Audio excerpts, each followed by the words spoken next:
so much. I'd like to introduce you to Kai Scott, who's the voice of Dylan. Thank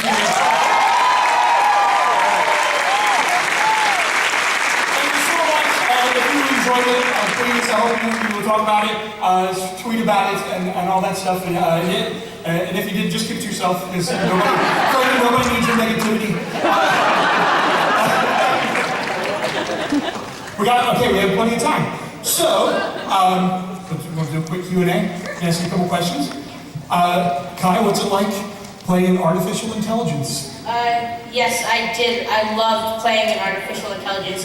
I got to say all these big words that I didn't even know. And I also got to look up these, one of them, I forgot what it was, but it was like this awesome word, and I was like, whoa, I've never heard that before. It's like, it's awesome just to be in artificial intelligence and to know all this different stuff. Yeah, you're like the smartest person in the show. Right, yeah. And we tell the cast that, the rest of them, all the time. But Dylan's the smartest character in the show. I guess we've got a couple minutes. Are there anybody, I could take a couple quick questions? If anybody has a question about the concept or anything about the show, shoot up a hand in the first couple rows. Where to get the idea for it? It really did come from, I ordered Google Cardboard, and I was in between jobs at the time, and I was just kind of hanging out, and it showed up. It was this $20 piece of cardboard, and I put my phone inside it, and I was standing in my living room, and it instantly transported to the jungle. And I was standing there looking around and just started laughing at myself, and I turned this way, and there was a chimpanzee eating something just 2 feet in front of me, and I just started laughing. And the feeling was so exhilarating, and my girlfriend was upstairs, and she's like, what are you doing down there? And I did have that thought of okay, this is a piece of cardboard in my phone. This is the silent movie era of virtual reality, and when it comes to the day that we can design and build and create and live in a world of our design to our specifications, who would want to come back from that? When that thing is available, I'll be the first to do it, and Sarah Shai will have to come and rescue me. Yeah, a question right there? Yes, please. Hi there, I'm Stephen. From a conceptual perspective, you came up with these wonderful ideas. What was the hardest concept idea that you had to translate onto the TV screen? There are, you can see there were 3 different things happening right in the first 10 minutes of the show. There's the virtual world, there's the world of Reverie that we open on with the couple, and then there's the real world, and then there's this flashback to Mara's, to her past, this traumatic event that happened to her. And it's kind of one of those things that you write on paper. To me, it all made perfect sense. And it wasn't until we were sitting down with the director, John Collette Sarah, and he was it's the first 10 pages, you're going to 3 different worlds, and the challenge is how to do that visually. And I was even they're writing it, and you go, oh yeah, somebody has to go make this, and make it make sense eventually. And so that was kind of a challenge. So I think throughout is moving in between the virtual world and the real world, and always one of the things we're always striving for is how do you have stakes in a virtual world? If it's all imaginary, if it's all a digital, creation, why does the audience care? And so we were constantly asking ourselves that question. The showrunner Thomas and Georgie and the writers were constantly asking ourselves, how do we make people care about these people when you go, it's just like somebody playing the World of Warcraft too much or something like that. But it had to be deeper than that. And so the way we did that was just really getting into the emotional need, what is keeping these people stuck, and how to attack that. And so that was kind of our true north through the whole thing, the big emotional story underneath. Yes, who else? Yes. Oh, sorry, the red shirt. I guess maybe we'll go to the mic if you guys. Yeah. Anybody who has a question? Just give me a wave whenever you're ready to me. 5-10 minutes. Okay. Yes, I really enjoyed the show. Thank you so much. I was a little more interested also because, like I said, you were one of us out here in the audience going into now becoming a showrunner or having the show be presented. Did you do this just as a treatment, or did you do a fully realized story or book? Well, the first show, so this one and the first show, I sold a show called Extant that was on CBS, starring Halle Berry. Thank you. Thank you. You're about that too. Also with Amblin Television, my friend Alex is here. So both of those shows I wrote on spec. I wrote them by myself. Actually, I wrote it before I'd ever met really anybody who was working in the industry out here. I just moved out here.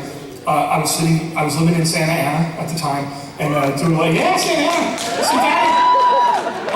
and I was doing a lot of my writing like at various, Starbucks and the Gypsy Den and in Old Town Orange and just like every coffee shop within a 40-mile radius of Santa Ana. And I wrote it on spec, and it was a finalist in the contest, and actually it got me to an agency, to a manager in an agency, and then the next day the agency said, well, let's this aliens and robots story, let's send it to Steven Spielberg. And so I went from knowing nobody in LA to being in the offices at Amblin Television and having Mr. Spielberg read the script a couple weeks later. So that was crazy, and it worked, and we got on the air. And so I did the same thing with this one too. I had time off in between. I had been writing for a show called Mars. It was on Nat Geo, and had some time off, and I had this idea. I just buckled down and wrote it, and again sent it to Amblin. Who I'd had such a great experience working with. And so both of those I created them on my own, but then before we went out with both of them, we also had a pitch, like a longer pitch for the series. So we had the pilot script in the series pitch as well. Anybody else? Yeah? Hi, my name's Jasper. Hey, Jasper. Excellent Jasper. group of cast, by the way, I just want to say. Thank you so much. How much input did you have as far as casting goes? A ton. From start to finish, and that's kind of one of the things that was really, to me, that's one of the really fun parts of the process is getting to think about these characters. And it really starts like when you're the creator of the show. We're doing the pilot, and all the main people, Sarah, Dennis, those folks, we cast during the pilot. And so, the creator's job is really articulate the vision for that character, who is that you see in your head, and then everybody else, from the producers to the studio to the network, they're all sort of trying to help you hone in on that and who are the best candidates for that thing. And so, for instance, like with Mara, we needed somebody who was just like instantly that you would want to be your best friend, that you would tell her all your secrets. But she also had to feel like she was kind of like tough and could handle herself. And if you've seen Sarah Shahi like in Person of Interest, or in the Elder Light, she can handle herself, and she's kept this great emotional life too, and so she really was the perfect person for that. And then with Kai, it was really just about like a personality of that voice, because what we wanted for Dylan was something sort of instantly disarming and a bit subversive. Like the AIs that you hear most of the time in movies and television is sort of very cool, kind of digital thing, and we wanted something that was sort of more fun and more kind of disarming too, and especially for Mara, because he really becomes kind of her assistant throughout the season too.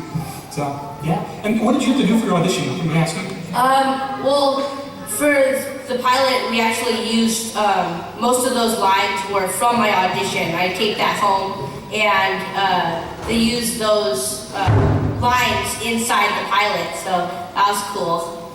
And Kai's voice has changed a little bit. We shot the pilot a year ago and he did all the posts, and I think your voice has got a little bit deeper since then. Yeah, a little bit. So you'll notice a slight difference over the course of the season. Yeah, yes ma'am. Either you have lots of empathy for people, or you have a wicked imagination for all these different stories. Since now that you are up to 10 clients, since you started off with 7, she already got 1, and now 4 more have gotten. Is there an expansion for more? Since it's only for the summertime, how do we get it picked up for good? That is a great question. I would like to invite you to our season 2 pitch. That's a huge question. And yes, the idea being that we want the show to go on. And so the challenge is always to find new and interesting stories. But to me, that was when I was pitching the show. And one of the things I'm proudest of the show in its execution too. Like I'm proud of the show, but also proud of how we made it. It's a very inclusive show, and there's a huge diversity among not just the cast, but the people behind the camera too. And part of that is to me, yes, thank you. Representation is important anyway. It's just the right thing to do, but it's also to me, and this is why I understand a lot of times that people don't get this. It's the best thing for the show, because this is a show that is all about how people from all walks of life would use this program. And so if it was like, yeah, exactly. So what if it was like a writer's room full of like middle-aged guys like me, we would all be the same fancy. So we needed a bunch of different voices and a bunch of different people, a bunch of different collaborators. And so having that, we have people bring all different kinds of stories to us, all different kinds of clients. And so my hope is that we can do this for years and years and keep it organically going. It's awesome sauce. I love it. Thank you so much. I appreciate that so much. Thank you. We'll take one more. Yes, thank you. Yeah, hi, I'll keep this quick. I'm a sucker for world building, and so seeing this episode there's obviously some kind of technological leap that has allowed for Reverie to come into existence.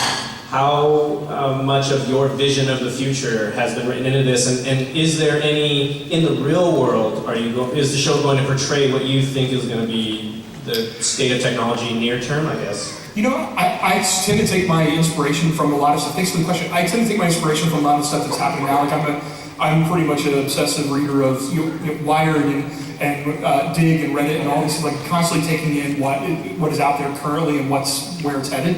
One of the things about this, you see that the BCI, the brain-computer interface, right around the time I was writing this, Elon Musk was talking about the neural lace and about connecting us closer to computers and all that kind of stuff. And so that fed into this. And so there were certain other things that just, I feel like it's definitely like a future-forward version of the virtual reality.